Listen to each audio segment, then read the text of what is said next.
So ప్రస్తుతం మనం Ashok sir ఇంటి కింద ఉన్నాం కదా, ఇందాక మాట్లాడుకున్నట్టు ప్రస్తుతం మనతో మాట్లాడడానికి అశోక్ సార్ వాళ్ళ వైఫ్ ఉన్నారు, సునీత గారు ఉన్నారు. సో వాళ్ళతో మాట్లాడి అశోక్ సార్ పరిస్థితి ఏంది, ఎట్లా ఉంది ఆయన సిచ్యువేషన్ అని కనుక్కుందాం. అక్క నమస్తే. నమస్తే. చూసిన ఎట్లా ఉంది మరి అశోక్ సార్ పరిస్థితి ఎట్లా ఉంది? గత 8-9 రోజులుగా అమరణ నిరాహార దీక్ష కూర్చున్నారు. సో ఏంది పరిస్థితి? డాక్టర్లు ఎవరైనా వస్తున్నారా? ఇక్కడ పరిస్థితి ఎట్లా ఉంది? డాక్టర్లు వస్తున్నారు సార్, నామకే వాస్తు వస్తున్నారు. ఏదో బీపీ, షుగరు, పల్స్ చెక్ చేస్తున్నారు, వెళ్ళిపోతున్నారు. బట్ లోపల పరిస్థితి ఎలా ఉందనేది, ఎలాంటి బ్లడ్ టెస్ట్ కానీ ఏది చేయించలేదు. మేము మార్నింగ్ బయటికి వెళ్ళి ప్రైవేట్ వాళ్ళకి వెళ్ళి తీసుకొచ్చుకొని బ్లడ్ శాంపిల్స్ ఇచ్చాము. లోపల మరి అది లివర్ ఫంక్షనింగ్ ఎట్లుంది, కిడ్నీ ఫంక్షనింగ్ ఎలా ఉంది, ప్లస్ ప్లాస్మా ఎలా ఉంది, లోపల మినరల్స్ ఎలా ఉన్నది, ఎలాంటి టెస్ట్ కూడా ఏం చేయలేదండి. కండిషన్ మాత్రం చాలా క్రిటికల్గా ఉంది. బాడీ మొత్తం డిహైడ్రేట్ అయిందని దాదాపు 3 రోజుల నుంచి చెప్తున్నా కానీ వీళ్ళకి చెవులకు చీమ కుట్టినట్టు కూడా లేదు. అసలుకి ఎందుకు ఇంత బంధిస్తారో అర్థం కావట్లేదు. ఇక్కడ అపార్ట్మెంట్ వాళ్ళకి కూడా అసౌకర్యం కలిగించాలి, ఇక్కడ అపార్ట్మెంట్ పేరు తెప్పించి బంధించాలనే ఉద్దేశంతో హాస్పిటల్కి తీసుకెళ్తే ఎక్కడ వాళ్ళకి ఇంకా సెక్యూరిటీ ఇష్యూస్ వస్తాయనే ఉద్దేశంతో 4 రోజుల నుంచి చెప్తున్నా కానీ, హాస్పిటల్లో అబ్జర్వేషన్లో ఉంచాలని చెప్తున్నా కానీ అదే మొండి వైఖరి చేస్తుంది. గవర్నమెంట్తో పాటు పైకి వెళ్ళి ఆర్డర్స్ రావాలండి సార్. ఆర్డర్స్ ఎప్పుడు వస్తాయి? చచ్చిపోయినాక వస్తాయి ఆర్డర్స్. డాక్టర్ చెప్పేది ఆర్డర్ కాదా? పైన మీకు డీజీపీ సార్ చెప్తేనే ఆర్డరా మీకు? డాక్టర్ సరే తననే వచ్చి చెక్ చేసుకోమనండి, తనకు తెలుస్తుంది కదా. డాక్టర్లు చెప్పినప్పుడు మీడియా ఉన్నప్పుడు సరే తననే వచ్చి చెక్ చేసుకోమని చెప్పండి. డాక్టర్లు చెప్పింది ఎలా వినట్లేరు? 4 రోజుల నుంచి కూడా మీరు ఏది వినట్లేరు. సో ఏమన్నారు అక్క? అంటే డాక్టర్లు ఏమన్నారు? ఆ డాక్టర్ మీరు తెచ్చిన డాక్టర్లు లేకపోతే వాళ్ళు పోలీసు వాళ్ళు తీసుకొచ్చిన డాక్టర్లు? వాళ్ళు పోలీస్ వాళ్ళే తీసుకొస్తున్నారు సార్. ఓమ్ని హాస్పిటల్కి వెళ్ళి తీసుకొస్తున్నారు. యాక్చువల్గా గవర్నమెంట్ డాక్టర్ని తీసుకురావాలి, తీసుకొచ్చి అన్ని టెస్టులు చేయించాలి. ఓమ్నికి వెళ్ళి తీసుకొస్తున్నారు, వస్తున్నారు, చెక్ చేస్తున్నారు. రొటీన్ అదే చెకప్. ఫస్ట్ రోజు అదే చెకప్, ఏ చెకప్ ఉందో ఈ రోజు 9వ రోజు అదే చెకప్. సో మీరు ఏమైనా చెప్పారా మరి అశోక్ సార్ గారికి? ఎందుకు అంటే ఇప్పుడు మరింత సిచ్యువేషన్ ఎట్లా ఉన్నా కూడా దీక్ష చేయడం అవసరం అని మీరు ఎట్లా ఏమైనా చెప్పడానికి ట్రై చేస్తారు? ఎందుకంటే మీ ఫ్యామిలీ, మీ ఇంటికి దిక్కు ఆయననే కదా. సో ఏం చెప్పారు? చెప్తూనే ఉన్నాయి సార్, నేను చూస్తాను, ఇంకా 2 days చేస్తాను, వస్తుంది రెస్పాన్స్ వస్తుంది, గవర్నమెంట్కి వెళ్ళి రెస్పాన్స్ వస్తుంది, ఇస్తారు అనే మాట మాట్లాడుతుండు. ఆల్మోస్ట్ నేను ట్రై చేస్తూనే ఉన్నట్టు 3 days నుంచి ట్రై చేస్తున్నాను. చూస్తా అంటున్నారు కానీ మరి ఆయన ఏం డిసిషన్ తీసుకుంటాడో అర్థం కావట్లేదు. నిన్న మీరు కూడా నేను లైవ్లో చూశాను. అయితే రేవంత్ రెడ్డి గారు కూడా ఏమంటున్నారంటే కొన్ని ప్రైవేట్ సంస్థలు అయితే ఇన్స్టిట్యూట్లు కావాలనే స్టూడెంట్స్ రెచ్చగొడుతున్నారు. ఏదైతే అంటే డబ్బులు కోచింగ్కి డబ్బులు దండుకోవడం కోసం 100 కోట్లు అన్నట్టు కూడా మాట్లాడడం జరిగింది. మీరు కూడా దానికి నిన్న రెస్పాండ్ ఏం చెప్పారు దీనికి? బయట ఇన్స్టిట్యూట్ వాళ్ళు ఎవరు స్పందించలేదు సార్. స్పందించింది ఒక్కలే, అది అశోక్ సార్. మీరు బయట కూడా చూడొచ్చు.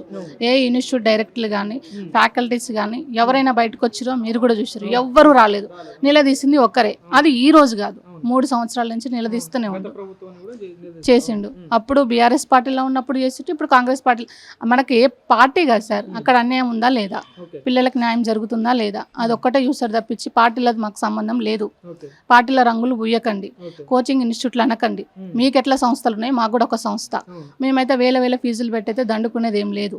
మాకు ఆఫ్లైన్ ఇన్స్టిట్యూట్ లేదు, ఉన్నది ఒకటే ఒక ఆన్లైన్. అందులో కూడా 100 రూపాయలు, 200, 300, 500 ఫీజులు తప్పించి వేల ఫీజులు అయితే లేవు.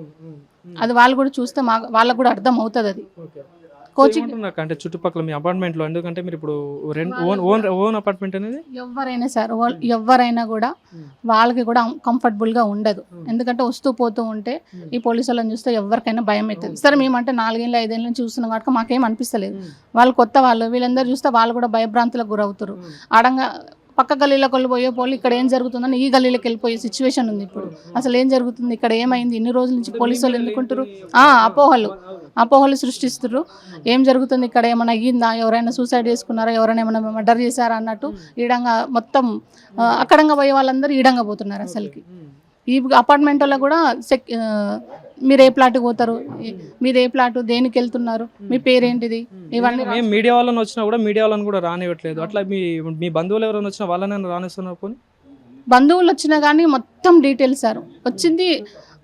మీరు ఏం చేస్తారు, మీరు ఎక్కడ జాబ్ చేస్తారు, మీది ఏ ఊరు, మీ ఫోన్ నెంబర్ ఏంటిది, మొత్తం డీటెయిల్ రాసుకొని పంపించి 1 hour అది కూడా పోలీస్ కానిస్టేబుల్ ఎమ్మటొచ్చి ఆడ కూర్చొని ఏం మాట్లాడుతుండు.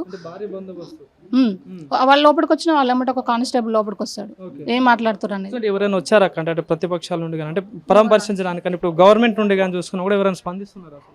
స్పందించడం అంటే బయట మీడియాలో చెప్తున్నారు కానీ ఇప్పటివరకు అయితే ఇంటి దగ్గరికి అయితే ఎవరు రాలేదు. సో ప్రస్తుతం పరిస్థితి ఎట్లా ఉంది? మీరు చూస్తున్నారు కదా డైలీ, ఎట్లా ఉంది పరిస్థితి? బీపీ అయితే ఫ్లక్చువేట్ అవుతుంది సార్, మొత్తం తగ్గడం కానీ పెరగడం అని జరుగుతుంది. షుగర్ అయితే పడిపోయింది, పల్స్ కూడా పడిపోయింది, బాడీ మొత్తం డిహైడ్రేట్ అయ్యింది. సో ఏం చెప్పదలుచుకున్నారు అక్క? ఎందుకంటే ఇప్పుడు అశోక్ సార్ మీరు చూస్తూనే ఉన్నారు, సో దీక్ష విరమించుకోవాలని చెప్తున్నారా, ఇంకా పొడిగించాలని చెప్తున్నారా? సో ఏం చెప్తారు గవర్నమెంట్కి మీరు ఇచ్చే అంటే డిమాండ్ ఏంటి అసలు? గవర్నమెంట్కి ఒక్కడే చెప్తుంది సార్, మరి ఇంత మొండిగా ఉండొద్దు. వాళ్ళు 2 లక్షల పోస్టులు అయితే అడగట్లేరు. అడిగింది ఏ గ్రూప్ 2 200 300 పోస్టులు, గ్రూప్ 3లో 200 300 పోస్టులు అవి పెంచి సార్ దీక్షకు కూడా న్యాయం చేస్తారని, పిల్లలకు కూడా న్యాయం చేస్తారని నేను ఒకటే కోరుకుంటున్నాను ఈ గవర్నమెంట్కి. మరి ఇంత మొండిగా మాత్రం వ్యవహరించొద్దు. టీఆర్ఎస్ గవర్నమెంట్ ఆ విధంగా ఉందని పిల్లలు ఏరుకోరు ఈ ప్రభుత్వాన్ని తెచ్చుకున్నారు. బట్ ఈ ప్రభుత్వం కూడా అంతకన్నా అది 100% ఉంటే ఇది 200% నిర్బంధించి, పిల్లల్ని నిర్బంధించి మన మీరు చూడొచ్చు టీఎస్పీసీ ముట్టడి కాడ పిల్లలు రాకముందుకే వేల మందిని చుట్టూ అసలు పిల్లలు ముట్టడిస్తారా, పోలీసులు టీఎస్పీఎస్ని ముట్టడించారా అన్నట్టు ఉంది అక్కడ సిచ్యువేషన్.